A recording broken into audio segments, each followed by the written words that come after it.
Question number 8 है, ए statue, ये एक स्टेच्यू है 1.6 metre tall stand on the top of a पेंडेस्टल।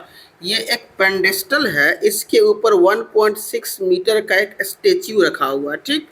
From A point on the ground, अब ये ग्राउंड के एक पॉइंट से the angle of elevation of the top of the statue is 60 degree, यानी स्टेच्यू के टॉप ऑफ से लेकर के ग्राउंड के एक पॉइंट तक से इनका एंगल ऑफ एलिवेशन कितना डिग्री है, तो 60 डिग्री है। तो angle of elevation 60 degree, correct. And from the same point of angle of elevation top of the pedestal, same point से पेंडेस्टल की जो है एंगल ऑफ एलिवेशन 45 डिग्री है। Find the height of the pedestal, तो बताइए कि ये पेंडेस्टल की ये हाइट कितनी है। ये पेंडेस्टल की हमारे पास दो ट्रायंगल है ए बी सी, और एक आ जाएंगे तो कहाँ जाएगा, डी तक चला जाएगा, ठीक। लिखेंगे इन ट्रायंगल, पहले छोटे वाले ए बी सी में, in triangle A B C triangle में देख रहे हैं ए बी आपको कितना दिया है, ये ए हुआ और ये बी हुआ, नहीं दिया है, मान लीजिए ये एक्स दिए हुआ है, ठीक। तो ये हमारा एक्स हो गया। अब बी से सी एच है, तो लिखेंगे बी से सी पेंडेस्टल की हाइट एच मीटर है, एंगल ऑफ एलिवेशन 45 डिग्री, यहाँ लिख देंगे 45 डिग्री हाइट की बात कर रही है, लगा देंगे tan theta is equal to, height क्या है हमारा बी सी बट्टे A B,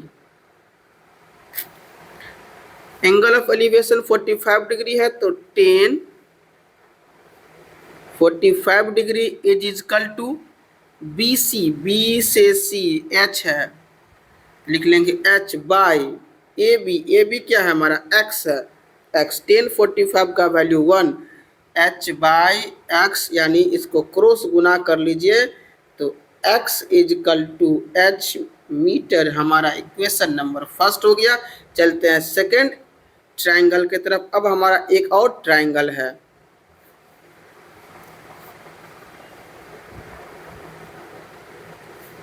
in triangle A B, सी तो ले लिए थे तो अब डी लेंगे, तो इसमें आ जाएंगे, तो इसमें भी A B to B same, जितना उसमें था ए बी एक्स है, तो यहाँ भी ए बी एक्स हो जाएगा। सेकेंड है बी से डी, अब बी डी को फाइंड कर लीजिए, बी से डी में हमारा क्या है, ये पेंडेस्टल की भी है, एच भी है, 1.6 भी है, तो लिख लेंगे is equal to H plus 1.6, angle of elevation कितना है, एंगल ऑफ एलिवेशन 60 डिग्री। अब इसे सॉल्व कर लीजिए, काम आपका खत्म है। लगा देंगे tan theta is equal to B से डी, हाइट है हमारा ये, अब बेस है ए बी, थीटा का value angle of elevation 60 degree, तो 60 degree is equal to B से डी आपका एच प्लस 1.6, ये देख रहे हैं B D by A B कितना है, ए बी एक्स है, तो ए बी को एक्स लिख लेंगे। अब 60 का value √3 is equal to H plus 1+6 by X. अब इसको इससे गुना कर लीजिए, √3x is equal to H plus 1.6, correct. अब आगे बढ़ते हैं। अब ये वैल्यू इस h को इधर कर लेंगे, तो ये हमारा हो जाएगा √3x minus H is equal to 1.6। अब x का वैल्यू हम निकाले हुए हैं, यहाँ पर देख सकते हैं h है, तो x हटा करके h डाल देंगे। अब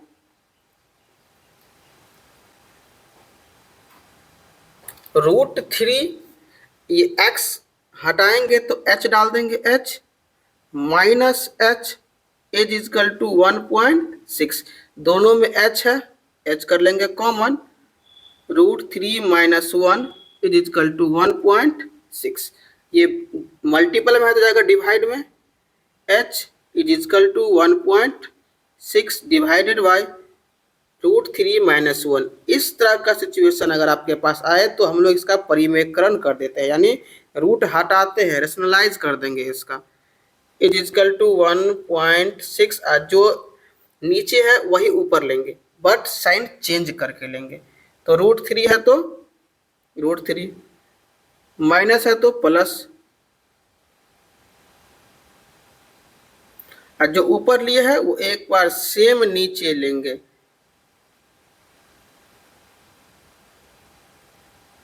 अब ये हो गया हमारा, एक फॉर्मूला होता है A square minus B square equal to A plus B into A minus B, यानी एक बार प्लस में तो एक बार माइनस में रहे तो दोनों का स्क्वायर कर देते हैं, करेक्ट।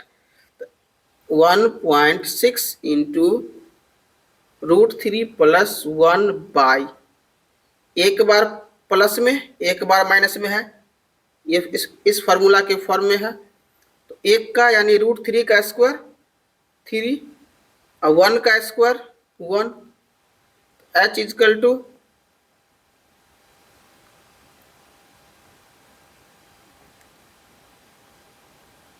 +1 बाई 2, ये कट जाएगा, तो ये काट करके आपका आ जाएगा h इक्वल टू 0.8, बाकी रेस्ट क्या है इंटू √3 + 1 मीटर, ये आपका फाइनल आंसर आ गया।